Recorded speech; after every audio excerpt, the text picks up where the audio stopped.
সরকারি জায়গায় মসজিদ করলে জুমার নামাজ হবে কিনা? সরকারি জায়গায় যদি মসজিদ করেন জুমার নামাজ হবে কিনা? উত্তর হলো জুমার নামাজ তো হয়ে যাবে, কিন্তু সরকারি জায়গা মসজিদ বানাবার জন্য আপনি অবশ্যই যথাযথ কর্তৃপক্ষের অনুমতি নেবেন, নিয়মতান্ত্রিকভাবে মসজিদ করবেন।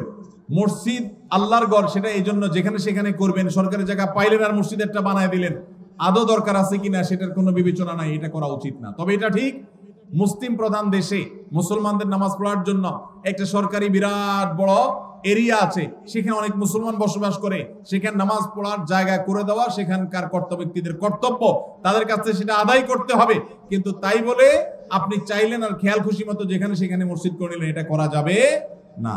সরকারি জায়গা না, শুধু অন্য কারোর জায়গাতে এরকম মসজিদ করা উচিত না। তবে যদি করেন কেউ, সেই জায়গায় নামাজ আদায় করলে নামাজ হয়ে যাবে, কিন্তু নিয়মতান্ত্রিক ভাবে মসজিদ আদায় করতে হবে, বানাইতে হবে।